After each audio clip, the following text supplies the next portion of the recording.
In today's Before You Ride, we will be taking a look at the Headstock 500, a Welsh bikepacking event that is coming in 2024. I've just got back from riding this route, so in this video we will go over everything you need to know, including what bike is best for wild camping. We will be giving the route a difficulty rating, 1 being super easy and 10 being hard. And also my overall rating. Again, 10 being is the best thing since sliced bread, and 1, well, don't even bother. So let's quickly jump into this Before You Ride.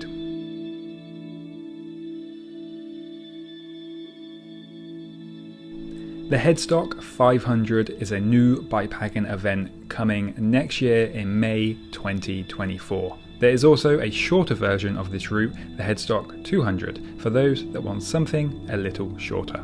Starting in Rogerstone, a few miles away from Newport, South Wales, created by All Mountain Adventures. It's a mountain bikepacking route, keeping you off-road for near enough the whole ride. This route gives you a chance to explore Wales in all its rugged glory, taking you on an adventure through the landscape where coal mining once played a vital role in the Industrial Revolution.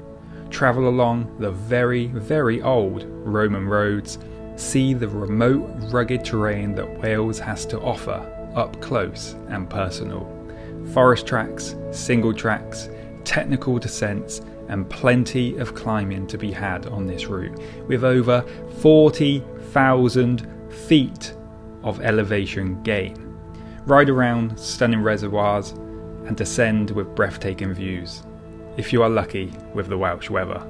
This 300 mile and a bit route has everything. It's tiring, it's challenging, but definitely rewarding if you are up for the challenge. As this route starts and finishes in the south of Wales, you will get to experience some new trails and new views compared to a lot of the other Welsh bikepacking routes. As this route uses lots of different trails from bridleways, byways, forest tracks, you will want a GPS unit for mapping. It's also important that you are able to lift your bike over some gates, as unfortunately there are a couple of gates along this route that are locked.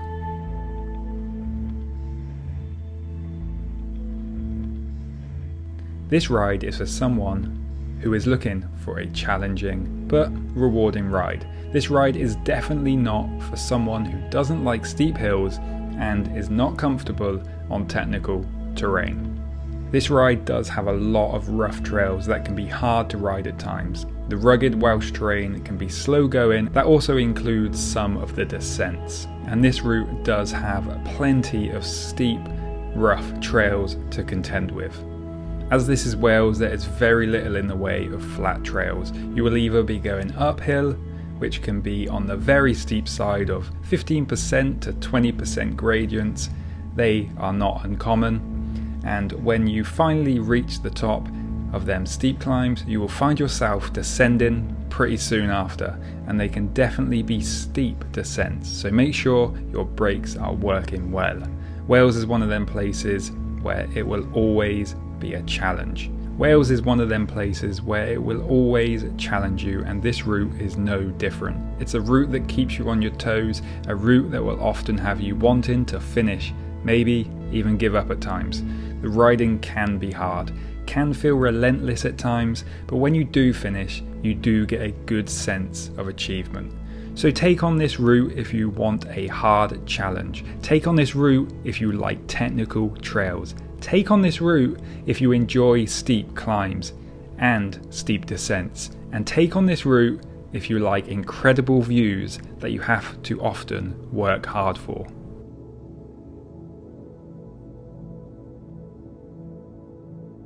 Let's start with the one question I know I will be asked the most. Can it be ridden on a gravel bike? And well, depending on your skill level, I'm sure you could complete it on a gravel bike. However, I'd highly recommend not using a gravel bike on this route. There are far more areas on this route that will make this route horrible on a gravel bike. If you really insist on riding this route on a gravel bike, make sure you have proper mountain bike tyres, at least 2 inches plus. But really, I'd want that mountain biking positioning.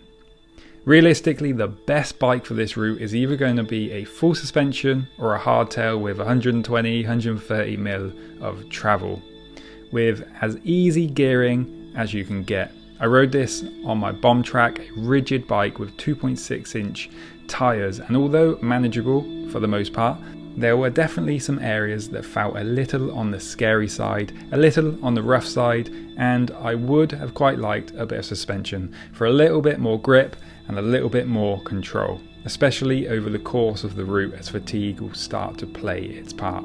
A hardtail or a full suspension bike will make this route the most fun.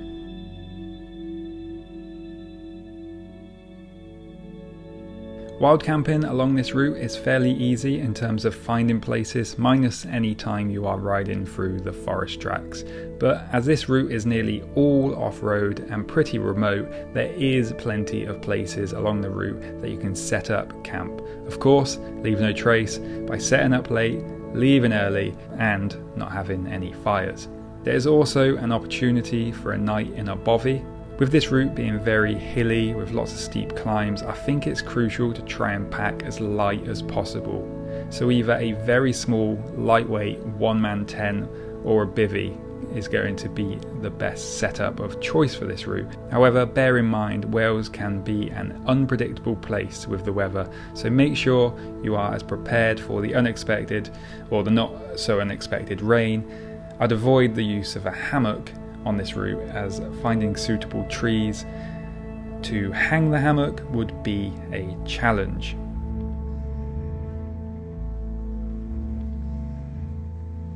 I wanted to include a short section about water and food and refueling along the route, as often routes that are remote can be a challenge in themselves to find places to restock your food supplies. This route does do a pretty good job of making sure it goes through built up places where you can easily get food, whether that be shop food or stopping at cafes or pubs. Roughly it's every 30 to 40 miles between shops along the route. Also, it would be a good idea to have a water filter for the route, as there are plenty of river and streams to collect water. So although this route is very remote in places, it does do a very good job at coming through places and finding shops, pubs, cafes for you to restock and refuel. So as long as you can carry around a day's worth of food, you should be good.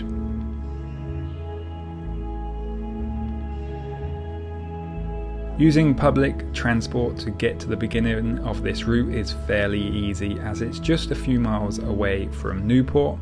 If you get to Newport, you can just follow the Monmouthshire Canal to Rogerstone, around 3 miles. There are plenty of trains to Newport. It will either be Transport for Wales or Great Western Railway. Both of these train lines do normally require booking your bike on, unfortunately. And unfortunately, space is pretty limited, normally just 2 to 4 bikes per train, so make sure you check before travelling.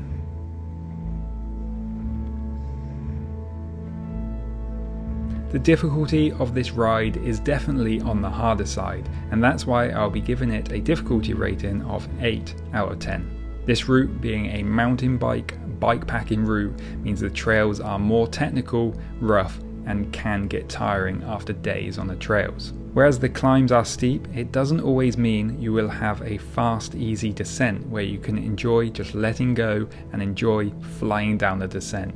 A lot of the descents are rough and technical, meaning you need to pay attention and use caution on them descents.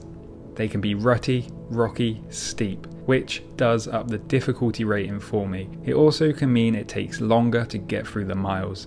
The descents are not always a time to recover. Being Wales, the weather can change in the blink of an eye. From howling wind to rain to sunshine, the terrain can also change. The trails can become wet and boggy and slippery, so good bike handling skills are a must for this route.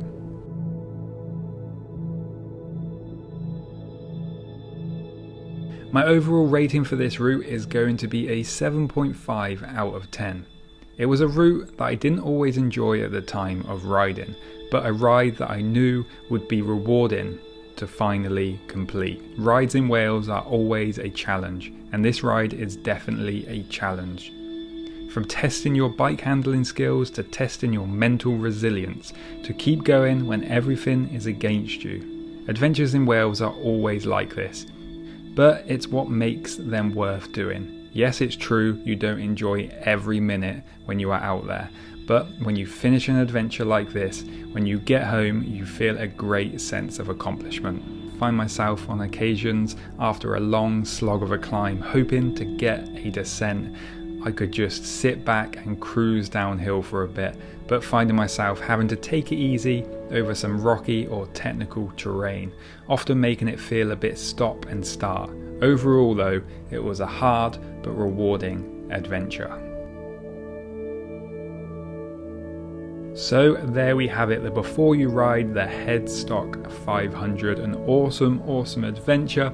Very hard, very tiring, but definitely on the rewarding side when you do finally make it to that finish line. Now, if you want to enter this ride, then check the links in the description for All Mountain Adventures, where you can go and enter that if you like. And until next time, keep smiling, enjoy the adventure. Peace.